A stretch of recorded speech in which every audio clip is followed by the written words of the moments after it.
Bismillahirrahmanirrahim. Assalamualaikum warahmatullahi wabarakatuh. Alhamdulillahirabbil alamin. Wal 'aqibatu lil muttaqin wa la 'udwana illa 'alal zalimin. Asyhadu an la ilaha illallah wahdahu la syarika lah. Wa asyhadu anna Muhammadan 'abduhu wa rasuluh. Allahumma salli wa sallim wa barik ala sayyidina Muhammad wa ala alihi wa sahbihi ajma'in wa ba'du. Qala al-musannifu rahimahullahu ta'ala wa nafa'ana Allahu bihi wa bi'ulumihi fid darain amin.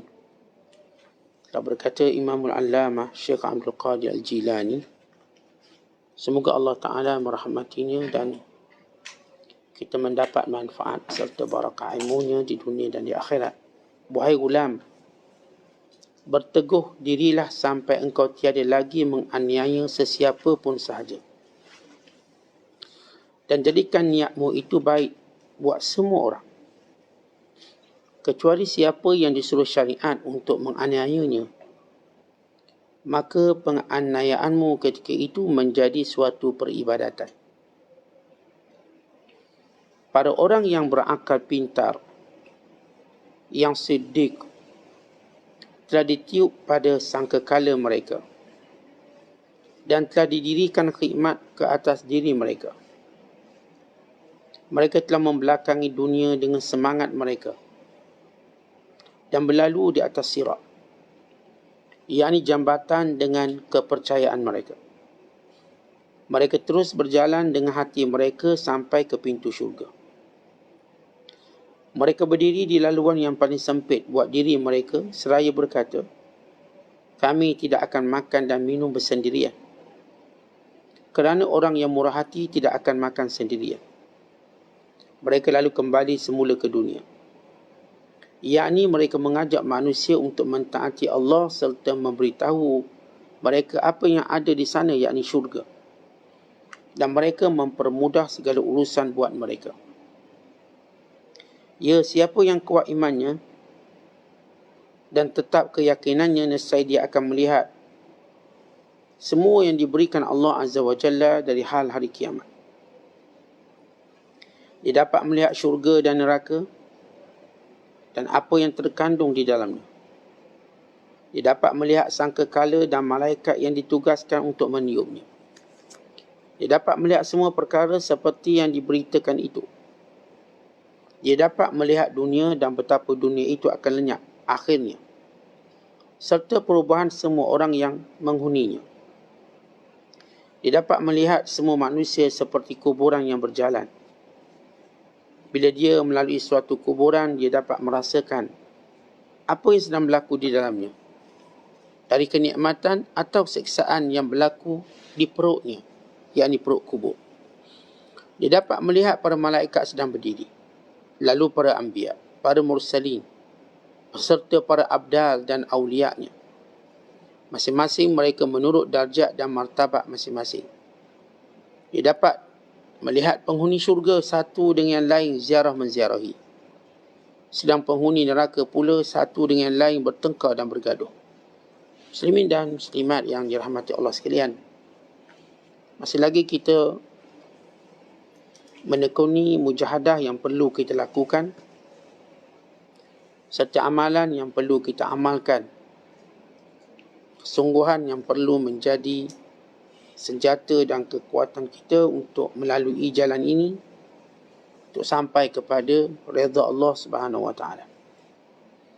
Perkara pertama dalam kehidupan kita ialah hidup tanpa menganiaya sesiapa.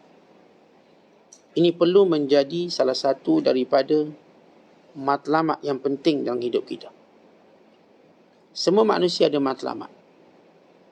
Setengah meletakkan matlamat dengan tempoh yang pendek, ada matlamat dengan tempoh yang panjang. Mungkin kita berkata, matlamat saya anak biar masuk universiti. Matlamat saya biar habis hutang sebelum umur saya 50 tahun. Matlamat saya nak tak nak lagi dibebani dengan masalah itu, masalah ini. Saya nak pencing, saya nak berhenti kerja. Tapi masalah-masalah itu bersifat sementara. Kita nak suatu matlamat kita mendatangkan keuntungan yang berganda, dunia dan akhirat. Dan menjelaskan kepribadian yang sebenar kita sebagai orang Islam.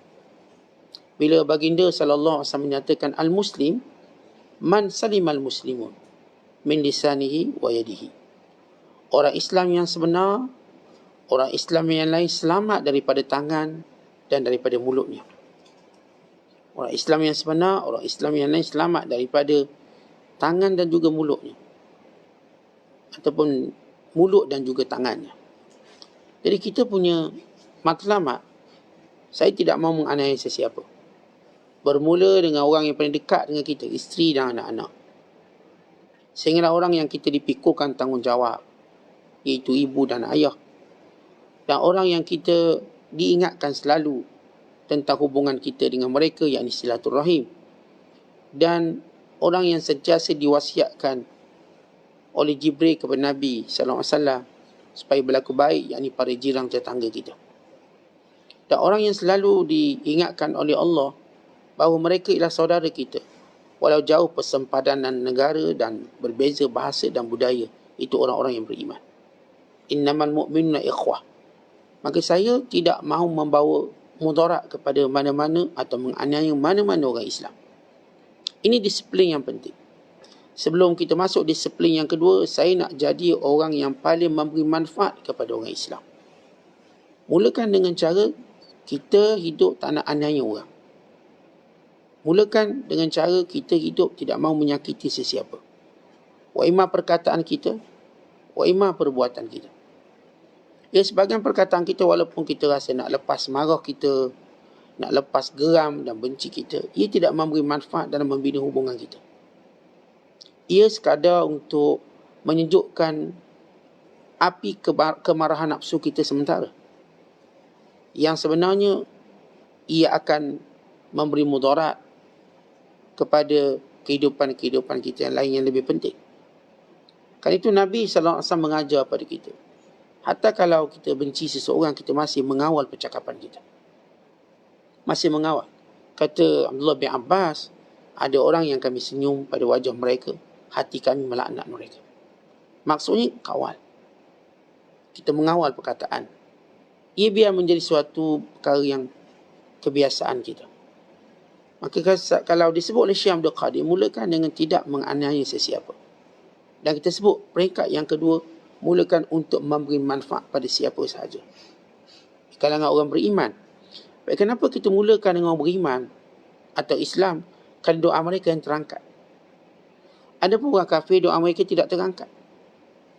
Sebab itu perbanyakkan buat baik kepada orang Islam dan elakkan memberi mudarat kepada orang Islam. Sama juga orang Islam, kalau kita beri mudarat pada dia, maka dia juga akan doa. Orang kafir ni kalau kita mudaratkan dia, dia tak doa. Dia berfikir mencari jalan-jalan dendam dia. Jalan dendam itu jauh lebih ringan berbanding doa. Kan doa ni kita akan kena lebih teruk daripada apa yang kita buat.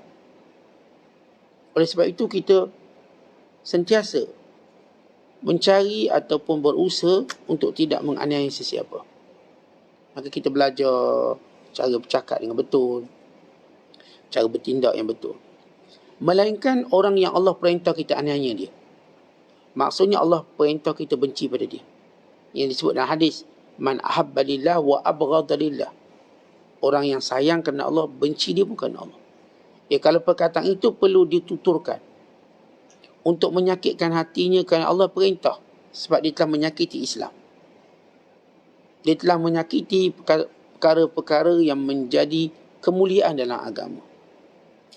Maka sebagai orang yang ada iman dan ada sensitifnya, hasasiahnya, maka tak patut kita diam.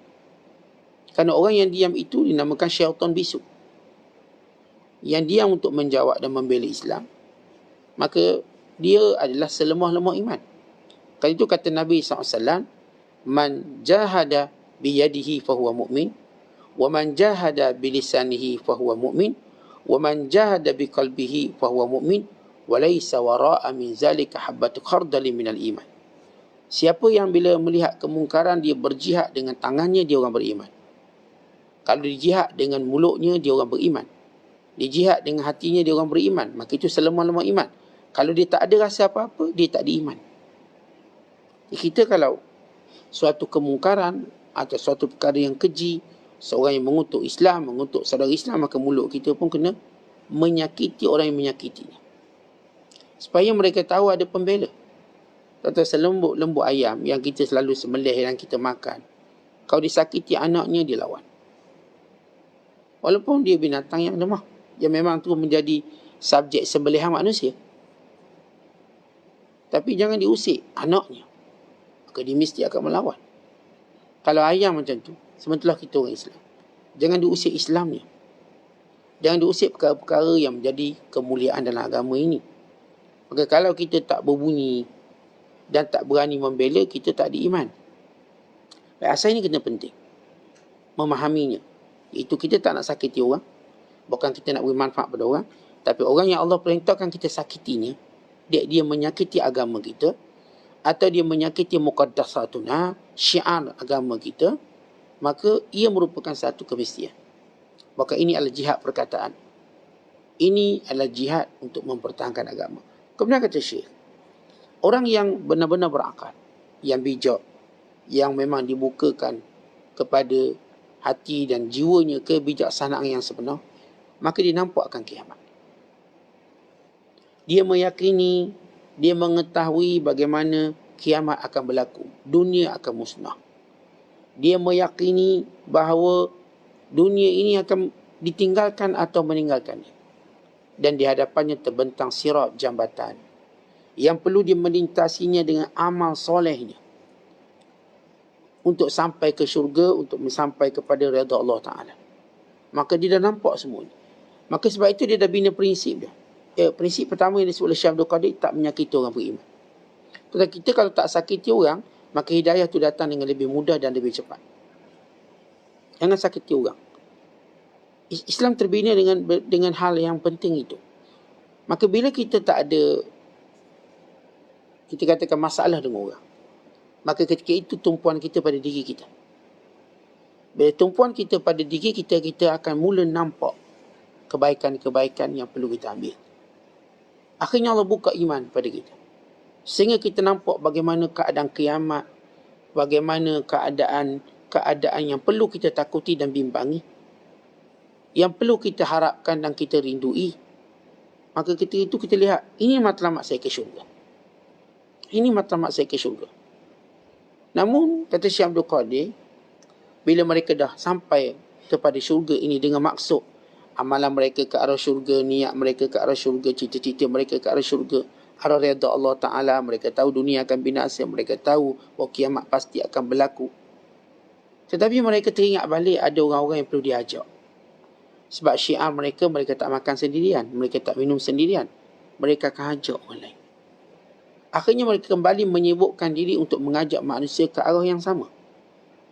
Supaya manusia ini takutkan Allah, supaya manusia ini membelakangi dunia, supaya manusia ini melihat akan terjadinya kiamat, supaya manusia ini dapat melihat bagaimana jambatan sirat, melihat bagaimana syurga dan melihat bagaimana nerakanya.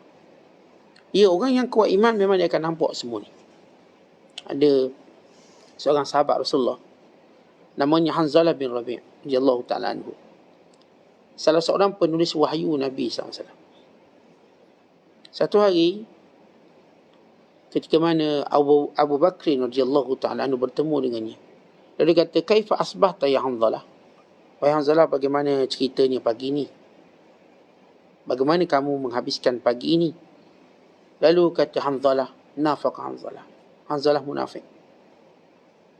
Lalu kata Abu Bakar Siddiq, subhanallah, madza taqul? Maha suci Allah, kamu ni cakap apa ni? Bila Hanzalah kata, nafaq Hanzalah. Hanzalah munafik. Kata Abu Bakar, subhanallah, maha suci Allah, kamu cakap apa? Lalu kata Hanzalah, kita bila dekat dengan Nabi SAW, bila Rasulullah cerita tentang syurga, tentang neraka, kami nampak. Ni kata Hanzalah, bila Rasulullah cerita tentang syurga, tentang neraka, ka'anna ra'ya ainin. Ka'anna ra'ya ainin. Kami nampak dengan mata lendir kami. Nampak syurga, nampak neraka. Datang takut, datang rindu. datang keazaman yang kuat untuk kami menimba, mencari bekal, menguatkan akhirat kami. Fa idza kharajna inda Rasulillah. Tapi bila selesai majlis ilmu bersama Nabi sallallahu alaihi wasallam, afasnal azwaja wal aulada wad dhai'at syai'an katsiran.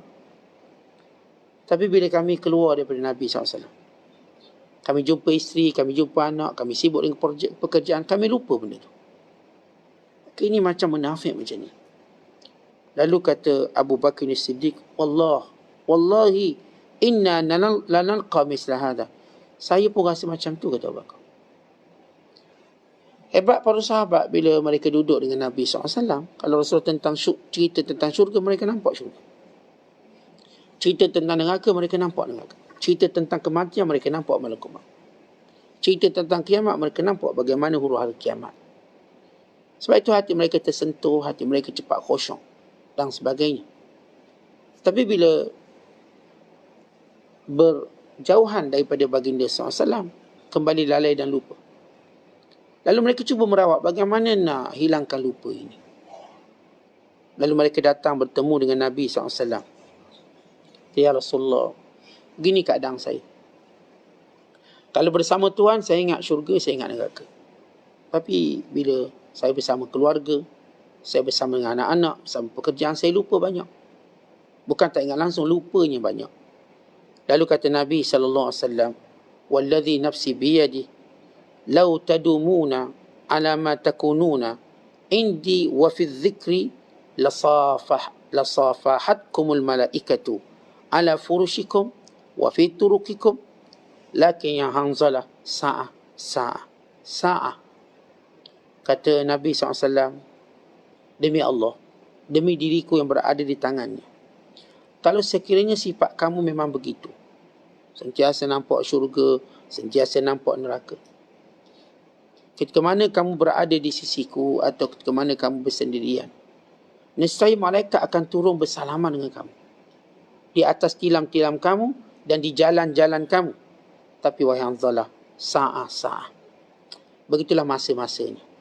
Ada masa waktu kita ingat Allah, memang nampak itu semua. Ada masa dengan isteri, dengan anak-anak, kita lupa itu semua. Ada masa kita makan, kita minum, kita lupa itu semua. Maka itu adalah kelemahan kita. Sa'ah. Masa-masa. Tapi kalau kamu memang begitu, nescaya ketika mana kamu nak tidur, malaikat datang salam kamu. Maknanya apa yang disebut oleh Rasulullah, bila seorang makin ingat akhirat, malaikat makin dekat dengan dia. Seorang yang ingatkan segala apa yang Allah Ta'ala cerita tentang perjalanan manusia selepas kematian, daripada kuburnya, bangkit semula, mahsyarnya, syurganya, nerakanya, siratnya, mizan dan semua, ini merupakan magnet yang menarik malaikat mendatangi kita. Tapi bila kita ingat dunia banyak sangat, malaikat makin jauh daripada kita. Kita ingat dunia. Dalam solat pun ingat dunia. Macam mana malaikat nak dekat kita? Ketika mana bercerita tentang akhirat, kita masih fikir dunia. Bagaimana malaikat nak dekat kita? Malaikat itu manifestasi daripada rahmat Allah. Ia adalah petunjuk penerimaan Allah. Kerana malaikat dia takkan duduk dengan orang yang Allah tak terima. Dia bersama dengan orang-orang yang dirahmati, disayangi. Maka dia mendampinginya. Ini malaikat rahmat. Contoh kita ni, badan kita ni keluarkan bau. Sama ada mengeluarkan bau dunia atau bau akhirat. Dua bau yang dihidur oleh malaikat. Bila badan kita berbau dunia, malaikat tak akan mendekati kita. Tapi kalau badan kita bau akhirat, mereka mendekati kita. Sama kalau kita lihat dalam alam nyata ni. Kalau badan kita busuk, siapa dekat dengan kita? Lalat, langau. Yang jenis macam tu lah. Yang suka bau busuk. Atau orang yang busuk macam kita. Dan bila kita wangi, siapa yang mendekati kita? Maka mendekati kita orang-orang yang kita sayang. Kalau sekiranya pewangi dunia ini nilai kepada orang dekat dan jauh kita, pewangi yang ada pada beriman ialah ketaatannya pada Allah atau kemaksiatannya. Kalau dia buat taat, wangi tubuh dia, wangi persekitarannya, maka dekatlah malaikatnya. Kalau dia buat maksiat dan mungkar, busuk baunya, jauhlah malaikat daripadanya, jauhlah rahmat Allah Ta'ala daripadanya. Sebab tu biar kita yang Nabi SAW sebut sa'a-sa'a. Kalau kita tak boleh seluruh masa ingat tentang perjalanan kita selepas kematian, maka biarlah ada waktu-waktu kita boleh ingat. Dalam kuliah subuh kita, kuliah maghrib kita, dalam muhasabah kita, biar waktu kita ingat. Dengan membayangkan datangnya malakul maut, dengan membayangkan nanti dalam kubur, nanti kita, bagaimana keadaan kita. Bayangkan. Sebab itu kata Syekh Abdul Qadir, orang yang kuat imannya, kuat keyakinannya, nescaya dia akan lihat ini semua. Dia akan lihat. Ada seorang ulama yang terkenal, namanya Hatim Al-Asam. Hatim Al-Asam ketika mana salah seorang murid Abu Hanifah, namanya Asim bin Yusuf, dia bawa anak-anak buah dia, tengok Hatim sedang kuliah, ajar tasawuf.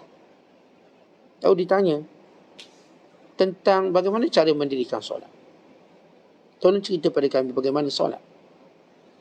Lalu kata beliau, apakah kamu nak tahu tentang adab solat ataupun kaifiat solat?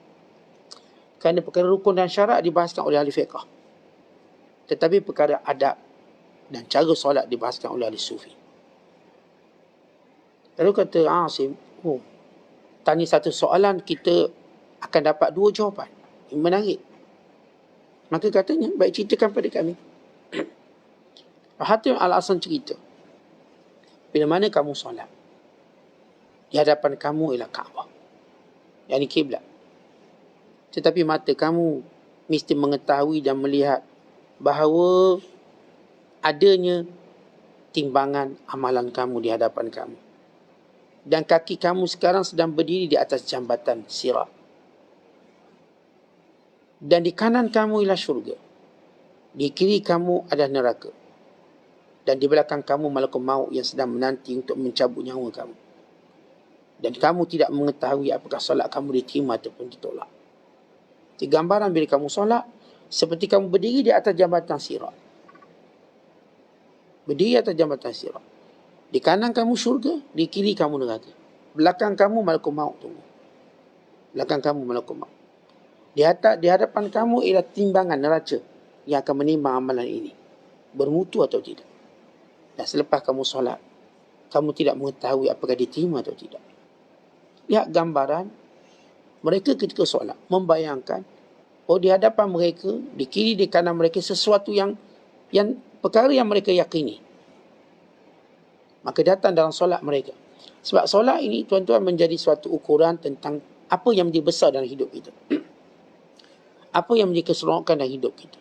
Kalau ketika kita solat, datang segala dunia, sebenarnya hati kita masih tertawan dengan dunia, berpaut dengan dunia. Tapi kalau ketika solat kita mula mengingatkan, menghadirkan akhirat, berarti kita sudah berada pada pintu-pintu akhirat. Sebab itu orang yang yakin benar-benar, kata Syekh Abdul Qadir, dia akan dapat lihat syurga, neraka. Pertama dia lihat syurga dan neraka dengan ilmunya. Saya tahu dengan ilmu saya, syurga macam ni, macam ni, macam ni. Neraka macam ni, macam ni. Kemudian sesudah ilmunya, maka ilmu itu akan membekaskan kepadanya, bermula daripada disebut ilmu yaqin, kepada ainul yaqin, saya nampak. Kepada akhir sekali, haqqul yaqin. Kita ada ilmu yaqin, kita ada ainul yaqin, dan kita ada haqqul yaqin. Ini peringkat kita dalam meyakini sesuatu. Bukan sekadar urusan akhirat, urusan dunia pun. Tuan-tuan ada ilmu tentang saham ni akan naik. Contoh, saham ni akan naik. Tuan-tuan tahu ini saham yang tak rugi. Maka bila mana kita mula membelinya, maka kita lihat sendiri memang naik.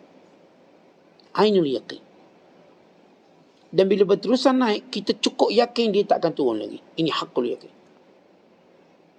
Kalaupun dia jatuh sekalipun, kita tahu dia akan naik lagi. Kita yakin ini berpotensi. Baik, itu dalam urusan duniawi. Kalau orang bermubasyarah dengan urusan duniawi, dia tahu benda ni boleh untung. Bila dia masuk, betul boleh untung. And then kalau rugi-rugi sikit pun, tapi dia yakin akan untung juga. Akan untung benda ni, dia ada potensi. Saya tahu. Kalau rugi pun kerana silap marketing saya. Tapi benda ni berpotensi. Sehingga akhirnya, dia benar-benar ada haqqul yakin. Baik, tolak ke tepi contoh dunia. Demikian contoh ukhrawi.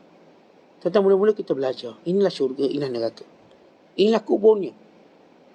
Inilah apa yang berlaku dalam kubur. Sama ada dilapangkan seluas mata memandang atau disempitkan sehingga berselisih tulang rusuknya. Sama ada ia dipenuhi dengan nur cahaya atau penuh kegelapan. Sama ada ia dipenuhi dengan bau wangi dan juga kemuliaan ataupun bau busuk dan juga kehinaan. Sama ada ia penuh dengan nikmat atau ia penuh dengan azab. Itu kita belajar. Bila ilmu kita, setiap ilmu ni tuan-tuan dia macam benih. Satu, bila kita semai, dia akan tumbuh. Dia akan membesar. Dia akan ada buahnya. Dia akan memberi manfaatnya. Ilmu dia, bila diberitahu, diketahui, maka akan datang yakinnya. Akan datang yakin. Maka ketika itu ada imajinasi yang kuat. Contoh kalau hari ini kita sebut satu perkara. Tuan-tuan boleh bayang tak satu kereta yang paling mewah? Boleh. Kalau tuan-tuan dah ada ilmu tentang kereta, tuan-tuan boleh bayang dah spek yang perlu ada satu kereta. Boleh bayang. Saya boleh imajinasi benda tu. Imajinasi ni datang daripada ilmu kita. Sebab kalau kita tak ada ilmu, kita tak boleh nak imagine. Imajinasi tak boleh. Tuan-tuan tak pernah terlibat dengan kereta, supaya diimajinasi tentang kereta, tuan-tuan akan gagal.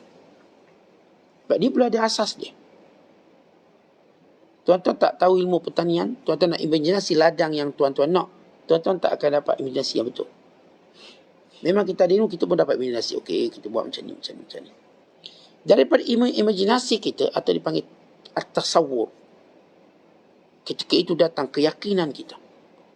Lalu banyak mana apa yang kita gambarkan, itu kita lihat. Kita nampak, macam saya bayangkan. Bahkan setengah berkata, ini macam saya mimpi. Yang saya tengok ini, yang macam saya mimpi. Bahkan yang lebih hebat daripada apa yang kita bayangkan. Demikian Allah Ta'ala jadikan ilmu akhirat ni penuh keberkatan. Tuan-tuan belajar, akhirnya tuan-tuan akan nampak. Oh, ini syurga. Ini neraka. Ini bentuknya. Akhirnya mereka yang hebat ini, kata Syekh Abdul Qadir, dia dapat melihat semuanya. Bila dia tengok dunia, dia tahu segala tipu dayanya. Tak payah nak kencing dia dah tahu. Ini dunia. Ini wataknya. Kalau dia melihat manusia berbicara, dia dah tahu apa tujuan bicara ini. Kalau seorang memuji, dia dah tahu nilai pujian itu. Dia bukan orang yang bodoh bila dipuji terus naik, terus mengembung, mengembang. Tidak. Kita pujian tu tak ada apa-apa. Kalau dia mendapat jawatannya, dia tahu jawatan ini tak akan dibawa ke matinya. Ini semua jawatan yang diberi amanah, kemudian ditinggalkan.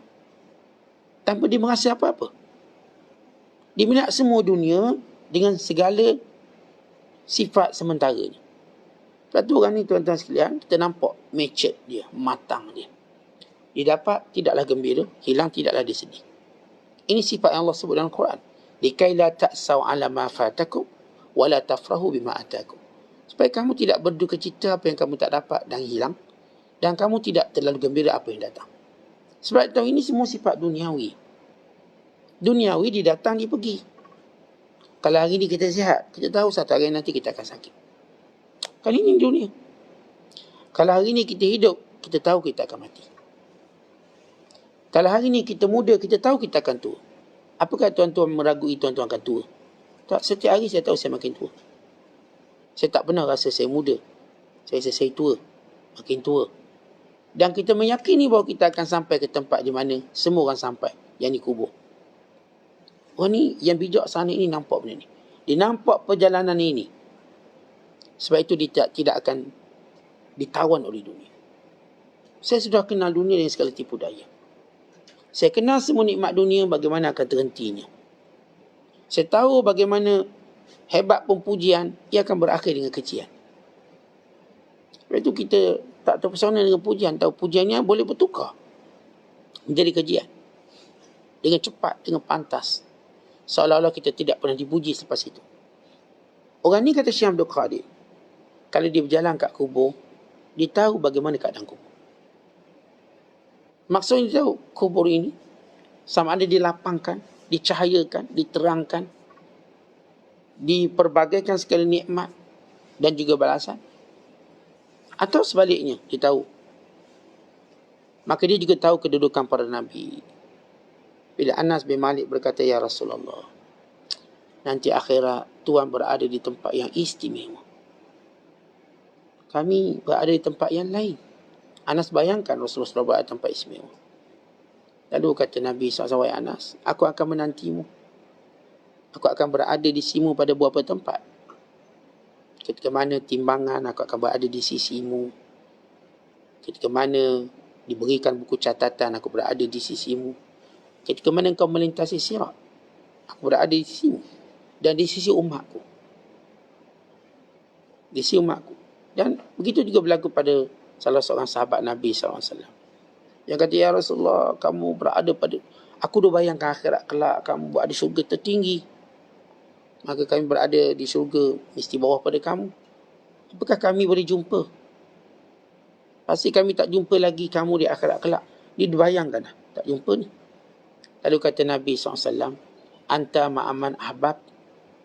Kamu akan bersama dengan orang kamu sayang. Artinya kalau kamu sayang seorang di dunia ini kerana Allah, kamu pasti jumpa dia di mana pun dia ada. Pasti kamu jumpa. Tentang kat dunia ni, kalau kita sayang seorang, kita nak jumpa. Mungkin jumpa, mungkin tak jumpa. Tapi perasaan nak jumpa tu ada. Bila kita nak jumpa, keberangkalian untuk jumpa tu lebih tinggi. Tapi di sana, akhirat kelak, bila kita di dunia itu memang nak jumpa, maka Allah Ta'ala perkenankan, kita akan jumpa pasti. Mesti jumpa. Maka itu yang menggembirakan sahabat Nabi SAW. Di sahabat dah bayangkan nanti kalau di syurga, rasa kamu berada pada posisi yang luar biasa. Jadi orang-orang yang Allah buka pintu kecerdikan, kebijaksanaan, dia dah tahu kedudukan para Nabi bagaimana, kedudukan Rasul bagaimana, para abdalnya, para walinya. Dan dia dah nampak macam mana penghuni syurga nanti akan ziarah menziarahi. Dia nampak macam mana nikmat itu. Tuan-tuan, tidak. Allah ceritakan dalam Quran tentang nikmat syurga. Melainkan kita akan menggambarkannya. Dan gambaran itu datang daripada apa yang kita dengar dengan telinga mula-mula. Kemudian apa yang kita yakini dengan iman kita. Tuan-tuan, bila orang cerita sesuatu benda, mensifatkan, tuan-tuan boleh gambar. Gambaran tu datang daripada mana? Apa yang kita dengar. Orang kata, ni makanan ni dalam tu dia tak coklat, tak siap, kita dapat bayang lah. Ini donat, letak coklat. Lepas coklat, dia pun letak durian musangking atas tu. Lepas tu kita dapat bayang lah bentuknya. Bayangan itu datang daripada apa? Apa yang kita dengar dari telinga. Tetapi apa yang kita dengar dari iman kita, dia akan menghasilkan bayangan yang lebih sempurna. Bila kita dengar tentang akhirat, tentang syurga, tentang neraka, tentang apa sahaja yang berkaitan kehidupan selepas dunia ini, mula-mula kita dengar dengan telinga. Kemudian, ia mula didengar oleh hati kita. Iman kita. Maka gambaran yang datang itu jauh lebih real berbanding gambaran telinga kita. Kalau seorang dengan telinga, dia dah boleh lukis. Tadi saya tengok orang tu, muka dia panjang, begini, waktu pun lukis. Ini pelukis polis ni. Jenayah. Okey, gambaran. Hampir tepat. Gambaran itu cuma dengar dengan telinga. Kita bayangkan yang mendengarnya dengan iman, dengan kepercayaan, dengan keyakinan. Sebab itu kata Syekh Abdul Qadir, orang yang benar-benar Allah bukakan keyakinan, dia nampak benda ni. Dia nampak syurganya, dia nampak neraka. Ini disebut sebagai maqam ihsan. Kalau maqam ihsan, ketika mana datang Jibril bertanya pada Nabi SAW tentang apa itu ihsan, kata baginda SAW, anta'budallah ka'annaka tarah. Kamu sembah Allah seperti kamu melihatnya. Fa'ilam takun tarah fa'innahu yarak. Kalau kamu tak rasa kamu lihat, kamu mengetahui Tuhan lihat. Kalau kamu tak rasa Tuhan lihat, kamu mengetahui Tuhan lihat. Kalau kita tak dapat rasa itu sedap, tapi kita tahu itu sedap. Ni Syekh masak makanan, sedap tak? Kalau saya rasa memang sedap. Tapi kalau saya tak rasa pun saya tahu sedap. Sebab ini Syekh. Sama dalam maqam ihsan tadi. Seorang wa imma, Allah Ta'ala berikan atas nama keyakinan tadi, dia melihat. Kalau digambarkan, dia lihat seumpamanya. Atau dia mengetahui ia seperti itu. Jadi seperti itu. Sebab itu tuan-tuan sekalian, pembacaan kita, pendengaran kita biar banyak tentang akhirat. Sebab itu yang kita akan gambarkan dan itu yang akan menumbuhkan keyakinan. Kalau pembacaan kita lebih pada dunia, pendengaran kita banyak urusan dunia, maka kita akan gambarkan dunia. Dunia yang kita gambarkan dia tak indah, dia lebih buruk daripada apa yang kita lalui. Akhirat ni kita gambarkan indah, kita akan dapati lebih indah daripada apa yang kita gambarkan. Dunia ini pula kita nampak indah, tapi dia akan lebih buruk daripada apa yang kita gambarkan. Lihat kesempurnaan akhirat dan lihatlah kecacatan dunia. Seorang bila tengok orang ceritalah perempuan tu baik, bagus, lembut bicara. Ni sebelum kahwin. Lelaki tu sopan, santun, cakap Masya Allah berlapik. Bukan sekali lapik tu, 5 kali lapik cakap. Baik. Itu dia dengar bila dia kahwin, dia tak akan dapat sama macam orang cerita. Ini dalam pepatah kita sebut indah khabar dari rupa. Tapi akhirat indah rupa daripada khabar. Dunia ni memang kita terima indah khabar dari rupa. Artinya ceritanya indah, rupanya tak. Tetapi kalau akhirat, bagaimanapun kita nak cerita indah akhirat, yang kita tengok rupanya lagi indah daripada apa yang diceritakan. Maka antara dua persimpangan ini, tuan-tuan nak lalu lorong dunia atau lorong akhirat. Di dalam harian kita, kita nak dengar bercakap tentang akhirat atau bercakap tentang dunia. Kalau bercakap dunia, itu yang kita bayangkan. Dan semakin kita bayangkan, semakin menambah ketakutan dan kebimbangan. Tapi akhirat semakin kita bayangkan, menambahkan keyakinan dan kerinduan. Maka fa'ayyul fariqaini haqqu bil am, antara dua golongan ini siapa yang lebih layak rasa aman? Tentang yang fikirkan dunia, dia takkan aman. Walau sesudah dia memiliki semuanya, yang berfikir tentang akhirat, dia mula merasa aman. Sebab aman itu datang daripada Allah. Dunia ni aman tu datang daripada mata benda tu, material tu. Material tu sifatnya mati, dia tak boleh amankan. Tetapi akhirat ini, datang aman itu daripada Allah. Keamanan yang sebenar daripada Allah. Maka sebab itu makin kita ingat akhirat, makin berani, makin yakin, makin kuat. Makin kita tak nampak sedikit pun keupayaan manusia di hadapan kita melainkan dengan izin Allah. Maka kita nampak sedikit pun tidak bermanfaat sesuatu melainkan dengan izin Allah. Dan inilah dia jiwa kebijaksanaan yang Allah Ta'ala bukakan. Bermula daripada kita jangan menyakiti sesiapa. Jangan sakiti mana-mana orang Islam. Dan seterusnya ialah bagaimana kita membelakangi dunia. Memperbanyakkan ingatan pada akhirat. Kemudian mengajak manusia bersama-sama dengan kita. Kerana ini adalah tugas dakwah. Yang seterusnya ialah kita menambahkan lagi keyakinan kita sehingga kita nampak segala-gala yang Allah Ta'ala janjikan kepada kita, yang Allah Ta'ala ingatkan kepada kita, gambarkan kepada kita. Inilah dia jalan siddiqi. Jalan orang-orang yang menyibukkan bicara, menyibukkan gambaran, menyibukkan ingatannya kepada akhirat. Maka dia akan lihat akhirat dengan warna-warninya. Yang dapat nikmat, begini tenang dan bahagia. Yang mendapat azab, demikian kelang kabut dan sifat kita katakan tekanan dan juga azabnya. Dia dapat tengok dalam neraka, bagaimana berbalau ahli neraka, dia dapat tengok. Dia dapat mendengar suara mereka. Ia datang daripada kita katakan pendengaran iman mereka. Maka kita terserah pada kita sekarang untuk memilih jalannya. Kata Allah Ta'ala, وَالَّذِينَ اهْتَدَوْا زَادَهُمْ هُدَى وَآتَاهُمْ تَقْوَاهُمْ. Dalam surah Muhammad ayat ke-17 kata Allah, orang-orang yang sentiasa mencari petunjuk, kami akan tambahkan petunjuk. Dan kami akan berikan takwa kepadanya. Soalannya, apakah kita mencari petunjuk? Orang-orang yang mencari petunjuk, sehingga dia dapat petunjuk, Allah akan tambah petunjuk dan Allah berikan takwa. Maka gambaran ini terhasil selepas itu. Jadi kalau hidup kita cuma cari dunia bukan petunjuk, hidup kita cuma mencari petunjuk dunia bukan petunjuk akhirat. Petunjuk macam mana dunia nak bagus, nak cemerlang, nak gemilang, maka kita tak akan bertambah melainkan ketakutan. Tapi yang mencari petunjuk akhirat, kata Allah, zadahum huda, kami tambah petunjuk. Kalau dia dengan ilmunya membina sedikit cahaya untuk lihat akhirat, Allah tambah cahaya itu jadi besar, sehingga dia nampak lebih daripada apa yang difikirkan. Kemudian wa atahum taqwahum, dan kami beri takwa pula. Makin lama dia makin takut pada Allah. Atau kita makin lama makin takut pada dunia. Takut macam mana dunia wabak, ustaz, pandemik ni, sakit ni. Kamu tak takut melakukan? Ramai orang takut dunia dengan musibahnya, dia tak takut apa selepas dunia dan musibahnya. ketakutan kita kat dunia ni tuan-tuan, dia bersifat sekejap, terbatas. Sebab nanti bila kita mati, bukan ketakutan itu lagi kita bawa. Ketakutan kecuaian kita.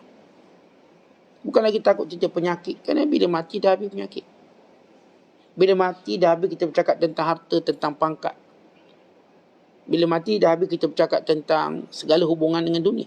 Bermula satu hubungan yang lebih kuat daripada itu yang tak punya masa dan tempohnya. Selama-lamanya. Tapi manusia, tuan-tuan, berjaya ditipu dengan dunia sehingga dialihkan semua kebimbangan tentang dunia, bukan apa yang selepas dunia. Sedangkan apa yang lepas dunia lebih panjang, apa yang lepas dunia itu lebih kekal, dan itu lebih patut kita bimbangkan. Wallahu a'lam bishawab. Assalamualaikum warahmatullahi wabarakatuh.